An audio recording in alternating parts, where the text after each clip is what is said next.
மக்களுக்கு இழைக்கப்படும் அநீதி எது, உதவி எது என்பதை புரிந்து செயற்படுவதுதான் இறையச்சம் என்பது. வணக்கம்.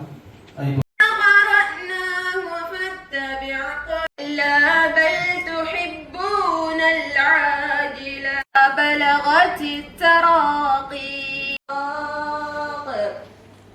والتفت ترك سدى ألم ثم كان علقة. கியாமத் நாள் மீது சத்தியம் செய்கிறேன், மனிதனின் எலும்புகளை ஒன்று திரட்ட மாட்டோம் என்று அவன் எண்ணுகிறான். இந்த மகிழ்ச்சிகரமான நிகழ்வை ஆரம்பித்து வைக்கும் முகமாக கிராத் ஓதி ஆரம்பிப்பதற்காக நான் அன்போடு அழைக்கிறேன் ஹாஃபிலா ஃபாத்திமா ஹம்னா அவர்களை அன்போடு அழைக்கிறேன்.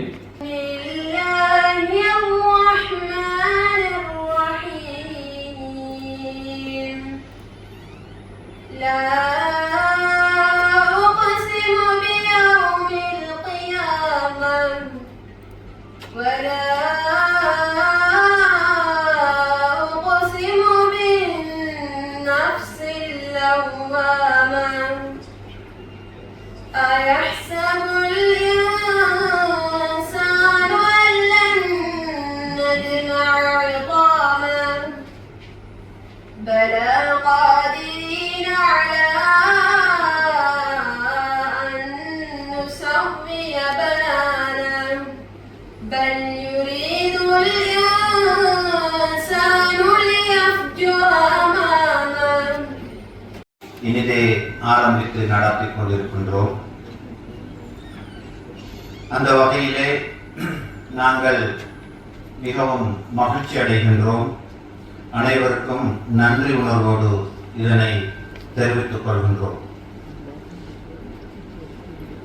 நாம் எல்லோரும் பல்வேறுபட்ட மதங்கள், கொள்கைகள், கோட்பாடுகளை கொண்டிருந்தாலும் இங்கு குழுமியிருப்பவர்களில் அனைவரும் நாங்கள் ஏற்றுக்கொண்ட ஒரு விடயம் இறைவன் ஒருவன் இருக்கின்றான் என்பதாகும். සිංහල, දෙමළ, මුස්ලිම්, ආගමික වශයෙන් දැක බෞද්ධ, හින්දු, ඉස්ලාම්, කතෝලික මේ වගේ සියල්ලගෙන් සැදුණු සුවිශේෂී දිස්ත්‍රික්කය. මේ සුවිශේෂීතාවය නිසාම සමහර දේවල්වලදී විවිධ ආකාරයේ එකිනෙකා අතර නොගැලපීම් සහ යම් එකිනෙකා අතර විවිධ මත ගැටුම් පවා ඇති වෙන අවස්ථා අපි සමාජය තුළ දැකලා තියෙනවා. ඒත් ඒවන් තත්ත්වයක් තුළ අපි ඒ සියලු ජාතීන්, සියලු ආගමක් වලට අයත් වෙන සියලු දෙනා මේ ආකාරයට සහෝදරත්වයෙන් එකවන්න කටයුතු කරන්නට අවස්ථාවක් සැලසීම පිළිබඳව මම ප්‍රථමයෙන්ම සතුටු වෙනවා. ඔබට මතක නම් මම කවුරුන් දින කීපයකින් තමයි සයිපුංගල් උත්සවයක් අපේ කච්චේරි පරිශ්‍රයේදී පවත්වන්නට අවස්ථාව ඒ සඳහා සියලුම දෙනා සම්බන්ධ. ඒ වගේම මේ ඉෆ්තාර් උත්සවය විශේෂයෙන් අපි ඉස්ලාම් பக்தர்கள் எல்லோருடைய அடிப்படை நோக்கமும் இறைவனுடைய அன்பை, அருளை, பொருத்தத்தை அறிந்து கொள்ள வேண்டும். இறை பொருத்தம் கிடைக்க வேண்டும். எனவே இறை பொருத்தம் கிடைப்பதற்கு வழிகள் நிறைய இருக்கின்றது. மார்க்கம் காட்டி தந்திருக்கின்றது. எல்லா மதங்களும் அதை போதித்து இருக்கின்றது. அதே போன்று அதில் மறுபுறம் இன்னொரு பகுதி இருக்கின்றது. இறைவனுடைய அன்பை விட்டும் அருளை விட்டும் நாம் தூரமாக்கப்படக்கூடிய சந்தர்ப்பங்கள் இருக்கின்றது. இந்த உலகத்தின் நலவுகள் வாழக்கூடிய நமக்கு இறைவனுடைய அருள் கிடைக்க வேண்டும் ஒன்று இருக்கின்றது. அருளை விட்டும் தூரமாகக்கூடிய கட்டங்களும் இருக்கின்றது, சந்தர்ப்பங்கள். எனவே அப்படிப்பட்ட ஒரு சந்தர்ப்பத்தை நான் இந்த இடத்தில் இந்த வேளையில் உங்களுக்கு முன்வைக்கலாம் என்று நினைக்கின்றேன். இஸ்லாமிய குர்ஆன் ஹதீஸின் அடிப்படையில்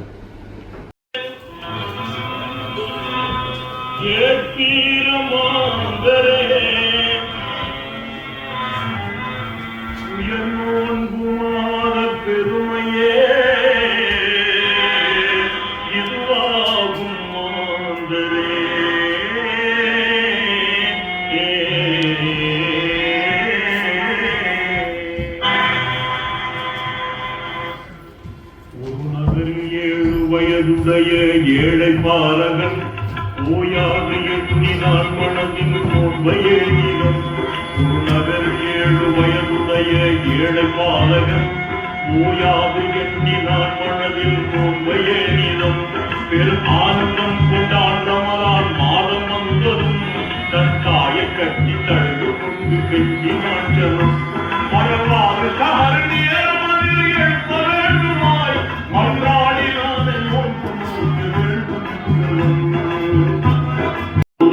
திருமறையாக்குவான் என்பதை வையம் சிறக்க நமக்களித்த மாதமல்லோ பல்லோடு வைத்த திருமறையாக்குவான் என்பதை வையம் சிறக்க நமக்களித்த மாதமல்லோ சொல்வார்கள் நோன்பு நோற்பவர்க்கு சொர்க்கமீதிலே சுகமுண்டு என்ற போதனையை நீ அறியாயோ.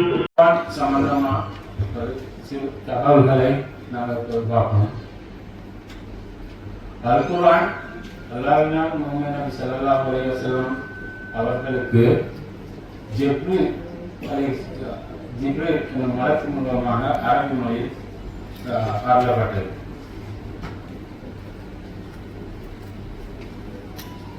அல்குர்ஆன் அனைவருக்குமா அல்லது முஸ்லிம்களுக்கு மட்டுமா என்று ஒரு கேள்வி ஒன்று இருக்குது. அதை பார்த்தோம்னு சொன்னால் குர்ஆனிலே சொல்லப்பட்டிருக்குது. அதாவது நிச்சயமாக இந்த குர்ஆன் மனிதர்களுக்கு ஒரு வழிகாட்டியாகவே இருக்குன்றது என்று சொல்லப்பட்டிருக்குது. அதாவது குர்ஆன் தனிய முஸ்லிம்களுக்கு மட்டுமல்ல, அது எல்லா மனிதர்களுக்கும் வழிகாட்டியாக அனுப்பப்பட்ட ஒன்றாகும்.